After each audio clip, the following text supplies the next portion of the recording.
No dia 1 de setembro de 1939, Hitler faz a pior decisão da sua vida e invade a Polônia. Esse é o estopim para a Segunda Guerra Mundial, que causou 60 milhões de mortes.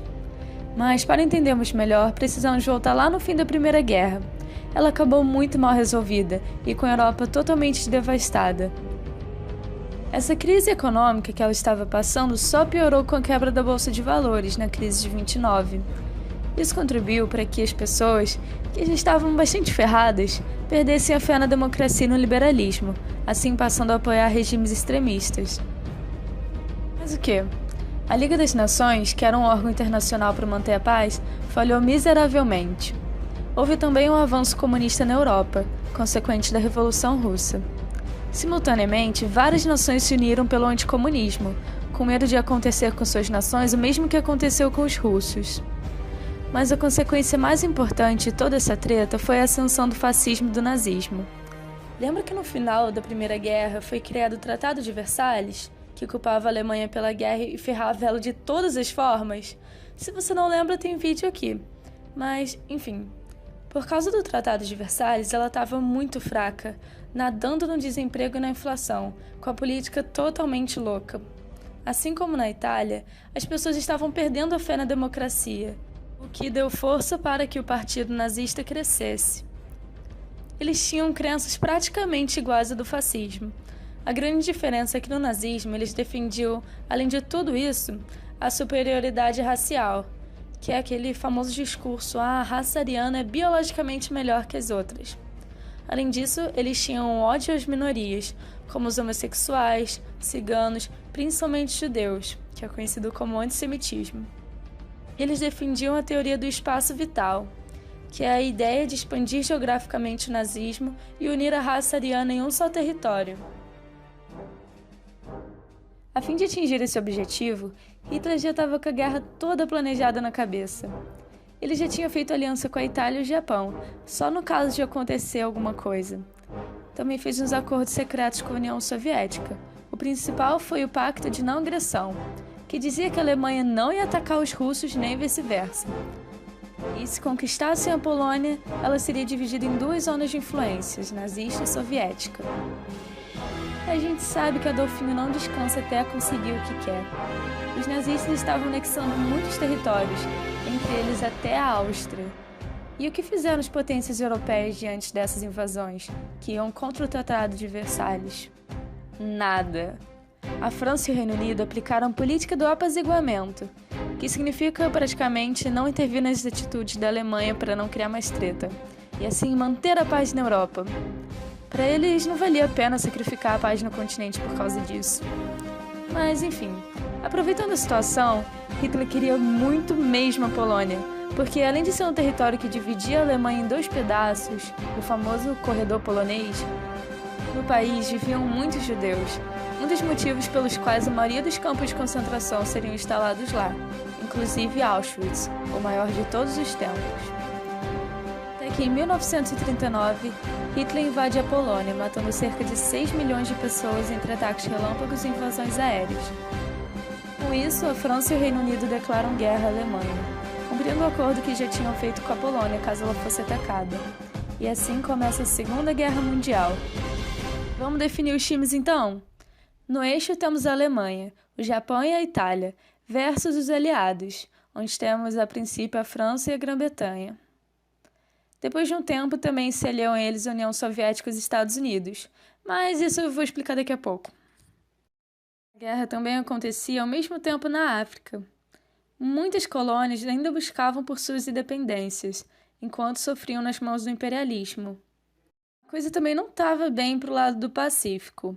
Resumidamente, o Japão, país extremamente nacionalista, estava vivendo sua fase imperialista, explorando os recursos da China, já que ele mesmo quase não tinha matéria-prima.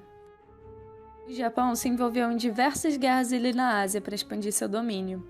Essa influência japonesa estava implicando na sua rivalidade com os Estados Unidos, porque esse não aprovava sua dominação na China, enquanto o Japão não aceitava as influências das potências ocidentais sobre os territórios colonizados na Ásia. Essa briga toda explodiu, literalmente, em 1941, quando o Japão ataca a base americana de Pearl Harbor, no Havaí, o que faz com que os Estados Unidos entrem oficialmente na guerra. Então, da Europa, as tropas nazistas estão devastando o continente. Eles realizaram um ataque relâmpago à França e ocuparam rapidamente quase um terço do país. Você acha que agora o Dolfinho ficou satisfeito? De jeito nenhum. Ele, inocente, tadinho, achava que a guerra já estava vencida e foi para cima da Grã-Bretanha. Lembrando que ela é uma ilha, então o acesso não era tão fácil assim. A Alemanha teve que investir bastante na sua força aérea, promovendo bombardeios intensos a Londres. Eles só não contavam com uma coisa. Os britânicos tinham desenvolvido um sistema de radar aéreo incrível, que conseguia localizar as tropas alemãs antes que eles os atacassem. Com isso, os britânicos resistem e fazem algo inesperado: bombardeiam Berlim. Isso fez com que a Alemanha ficasse mais atenta e desistisse de tomar a Grã-Bretanha. Mas, gente, Adolfinho não se acalmou. Em 1941, ele quebra o pacto de não agressão e invade a União Soviética. Os russos tinham um exército muito grande e foram os que mais morreram na guerra.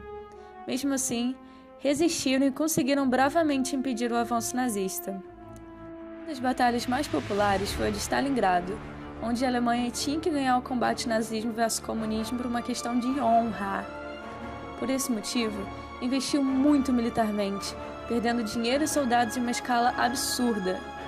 Como a Rússia tinha uma extensão territorial muito grande, os alemães tinham problemas para mandar suprimentos, como remédios e comida. Claro, o principal fator que decidiu a derrota alemã foi o frio. Os soldados achavam que ficariam um pouco tempo, porque ganhariam da União Soviética rapidinho, mas não foi bem assim. Foram pegos pelo inverno intenso, para os quais eles não tinham vestimentos adequados nem suprimentos para tanto tempo. Mas Hitler não se rendeu, continuou insistindo no ataque, até que o general responsável pela missão contrariou e rendeu a Alemanha. Hitler caiu no bait do inverno russo, o mesmo que derrotou as tropas de Napoleão alguns séculos atrás. A partir daí eu nem preciso dizer que ficou tudo ruim para a Alemanha, né?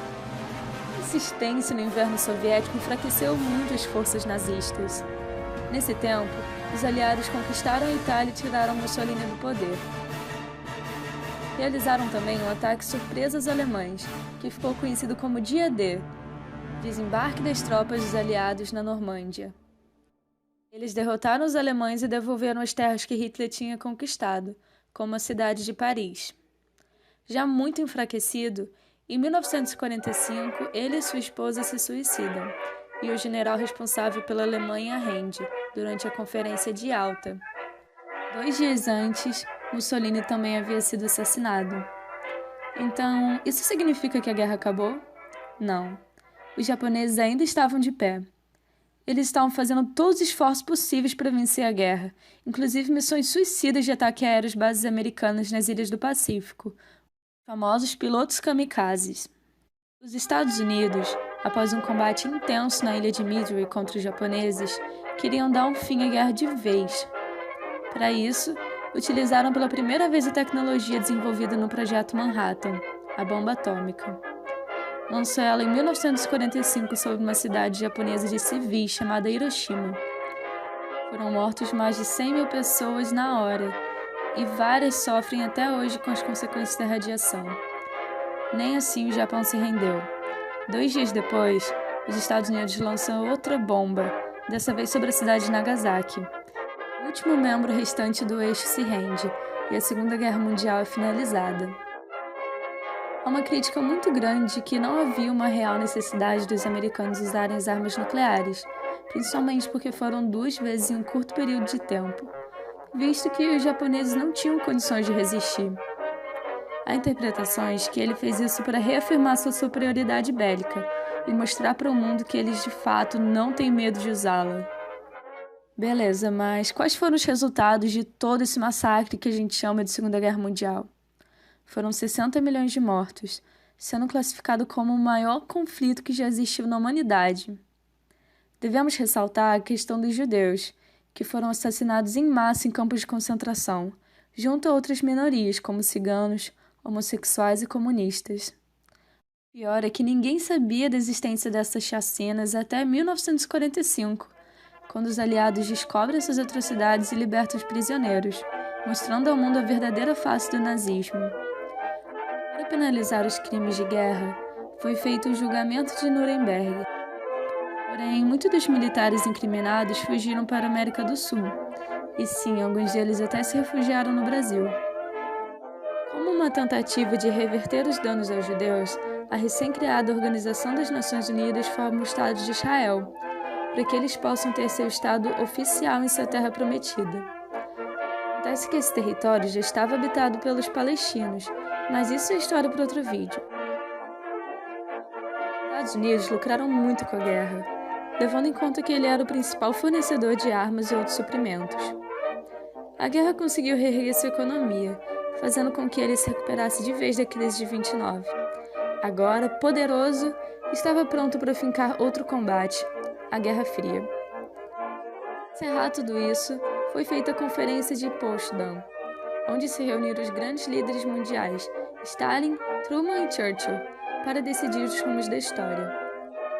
Eles decidiram que a Alemanha seria submetida a um processo de desnazificação, ou seja, fim de todas as leis nazistas e a reestruturação do sistema judicial e educacional, de modo democrático, e a eliminação de todos os elementos socioculturais nazistas. Ela também teria sua capital dividida em 4 zonas de influência. As principais seriam Berlim Ocidental, de política capitalista, e Berlim Oriental, de política socialista, e assim se fez com o resto da Europa, divisão que ficou conhecida como Cortina de Ferro. O mundo agora estava dividido entre as 2 novas potências mundiais, os Estados Unidos e a União Soviética. Espero que esse vídeo tenha te ajudado a tirar um 10 na sua prova de amanhã. Depois eu quero que você venha aqui nos comentários e me agradeça, tá bom? Mentira, mas manda para os seus friends que também estão no sufoco. Deixa aí seu joinha, se inscreve que eu fico muito, muito feliz. Muito obrigada e até a próxima.